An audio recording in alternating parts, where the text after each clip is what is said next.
नमस्कार दोस्तों, मैं मृत्युंजय आपका स्वागत करता हूं हमारे इस चैनल सटीक परामर्श में। और एक क्वेश्चन हम लोगों के पास फिर से आया है। ये पहले भी इस पे हम लोगों ने वीडियोस बनाया था कि क्या मैं यूएसए से जो लैपटॉप है वो इंडिया में इंपोर्ट कर सकता हूं कि नहीं कर सकता हूं।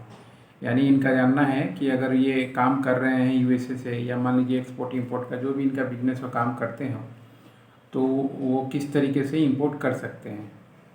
देखिए, बहुत सारी चीज़ें हैं जो आपको इंपोर्ट करने से पहले जाननी पड़ेगी, नहीं तो बाद में क्या होगा, आपका कंसाइनमेंट आने के बाद रुक जाएगा और आप डॉक्यूमेंटेशन नहीं दिखा पाइएगा तो आपका माल सीज हो जाएगा। क्योंकि मान लीजिए फॉरेन कंट्री में क्या है, उनको अपनी कंट्री का रेगुलेशन देखना है। वो अपने देश के अनुसार तो आपको सामान भेज देंगे, मगर आपकी गवर्नमेंट क्या बोलती है उसके अनुसार आपको फॉलो करना पड़ता है। तो देखिए, अगर आप लैपटॉप जो है इंपोर्ट करना चाहते हैं, खासकर जो स्क्रैप लैपटॉप है, वो यानी स्क्रैप मतलब जो वहाँ ठीक ठाक है, 2 बार 3 बार यूज़ हो चुका है, 1-2 साल यूज हो चुका है और यहाँ और ज़्यादा यूज़ हो सकता है। तो बहुत सारे लोग हैं जो ऐसा लैपटॉप मंगाते हैं बाहर से, दुबई से मंगाते हैं, सिंगापुर से मंगाते हैं, यूएसए से मंगाते हैं, और यहाँ पे उसको रिफर्निश करके, यानी थोड़ा सा जो भी ख़राब चीज़ रहे उसमें ठीक ठाक करके फिर उसको बना के वो लोग मार्केट में सेल आउट कर देते हैं। तो आप देखिएगा, नेहरू प्लेस हो या कोलकाता का चांदनी चौक हो या मद्रास का मार्केट हो या मुंबई का मार्केट हो, पुणे का मार्केट हो, ऐसा हमेशा आप देखिएगा कि लैपटॉप जो है वो आपको 6,000, 8,000, 10,000 में मिल जा रहा है। तो यही कारण है, वो सारा लैपटॉप जो होता है रिफर्निशेबल होता है और उसको बाहर से मंगा के लोग उसको फर्निश्ड करके फिर बेचते हैं। तो अगर आप ये काम करना चाहते हैं तो कुछ लाइसेंसेस आप जो है इंडिया से अपना बनवा के रखिए। और आज मैं बात करने वाला हूँ कि कौन कौन लोग को परमिशन है जो बाहर से मंगवा सकते हैं। देखिए, सबसे पहले आपको अपना एक कंपनी सेटअप करना पड़ेगा। कंपनी चाहे प्राइवेट लिमिटेड हो या पार्टनरशिप हो या प्रोप्राइटरशिप हो, उससे कोई मतलब नहीं होता है। उसके बाद आपको यहाँ पे अपना करेंट अकाउंट खुलवाना पड़ेगा, जीएसटी खुलवाना पड़ेगा, साथ में आपको export import code, AD code, ये सारा कुछ आपको लेना पड़ेगा।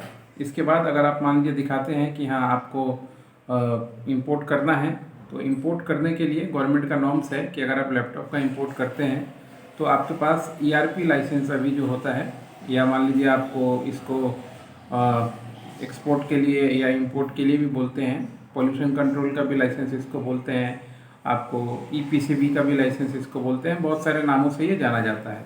तो आपके पास जो है ये लाइसेंस होना चाहिए, तो फिर आप जो है ये चीज़ें इंपोर्ट कर पाएंगे। अब बात आता है कि ये चीज़ें किसको मिलती है। अगर आप ट्रेडर हैं, मान लीजिए सामान वहाँ से मंगाते हैं और यहाँ पे किसी को बेच देते हैं, तो आपके लिए ये रास्ता नहीं है, तो फिर आप इसको नहीं खरीद सकते हैं, न मंगा ही नहीं सकते, तो बेचने का तो कोई सवाल ही नहीं है। ये लाइसेंस उन्हीं को मिलता है जिन्होंने अपना फैक्ट्री सेटअप करके रखा है। फैक्ट्री सेटअप मतलब कॉमर्शियल जगह में अपना फैक्ट्री डाल के रखा है, उसका मान लीजिए बाकी लाइसेंस ले रखा है, फैक्ट्री लाइसेंस ले रखा है, पॉल्यूशन लाइसेंस ले रखा है, फायर लाइसेंस ले रखा है, और सेंट्रल गवर्नमेंट से यानी मिनिस्ट्री ऑफ इन्वायरमेंट से एक सीपीसीबी लाइसेंस होता है, जिसको कंट्रोल पॉल्यूशन सर्टिफिकेट भी बोलते हैं, सेंट्रल पॉल्यूशन सर्टिफिकेशन बोर्ड बोलते हैं। तो वहाँ से एक लाइसेंस लेना पड़ता है। तो जब तक आपके पास फैक्ट्री नहीं हो, स्टेट का पीसीबी लाइसेंस यानी पॉल्यूशन लाइसेंस नहीं हो, फायर लाइसेंस नहीं हो, फैक्ट्री लाइसेंस नहीं हो, तब तक आप जो है सीपीसीबी यानी सेंट्रल पॉल्यूशन लाइसेंस का एप्लीकेशन नहीं कर सकते। तो जब भी आपको अगर इंपोर्ट में जाना हो, तो या तो ऐसे किसी कंपनी के साथ टाई अप कर लीजिए जिनके पास ये सारा पेपर वर्क लाइसेंस हो, या फिर अगर आप टाइम दे सकते हैं तो साल 2 साल टाइम देके अपनी चीज़ें बनाइए। अगर आप बना लेते हैं अपनी चीज़ें तो लाइफ टाइम के लिए आपका है, सिर्फ रिन्यूअल करना है और काम करना है। और गवर्नमेंट भी आजकल देखिए, हम लोग कंट्री में भी बहुत सारा कंजम्पशन है लैपटॉप का, जितना मॉल खुल रहा है, शोरूम खुल रहा है, हर एक जगह तो लैपटॉप और इलेक्ट्रॉनिक चीज़ें यूज़ होती हैं।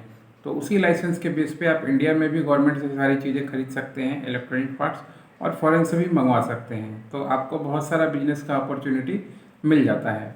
हम लोग इसमें क्या क्या करते हैं, हम लोग इसमें आपका कंपनी बनवा सकते हैं, जीएसटी बनवा सकते हैं, मेमोरेंडम बनवा सकते हैं, आपका सेंट्रल पोल्यूशन का गाइडलाइन कर सकते हैं, स्टेट पोल्यूशन का गाइडलाइन कर सकते हैं। दौड़ना आपको पड़ेगा, हम लोग गाइड कर देंगे, एप्लीकेशन कर देंगे, क्योंकि कुछ चीज़ें होती हैं जो सेंट्रल की, वो तो हम करवा सकते हैं, मगर लोकल लेवल पे कुछ चीज़ें होती हैं वो आपको करना पड़ेगा। प्लस आईएसओ का जितना सर्टिफिकेशन होता है 9,000, 14,000, 27,000, जो ये तीनों लगता है, प्लस ब्रांड रजिस्ट्रेशन, ये सारा कुछ हम लोग आपका कहीं भी भारत के किसी भी कॉर्नर पे हों तो आपका हम लोग बना के दे सकते हैं। तो आशा करता हूँ कि ये वीडियो में हमने क्लेरिफाई कर दिया कि कौन है जो इंपोर्ट कर सकता है लैपटॉप्स का, यूज़ लैपटॉप्स का, और क्या तरीका है, क्या तरीका अपना के आप जो है ये लैपटॉप जो है अपने यहाँ पे मंगा सकते हैं और रिफर्निश करके यहाँ के मार्केट में सेल कीजिए, या उसका स्क्रैप बना के, मान लीजिए उसमें से भी सिल्वर गोल्ड बहुत सारा चीज़ निकलता है। तो ये आपके ऊपर है कि आपका बिजनेस मॉडल क्या है।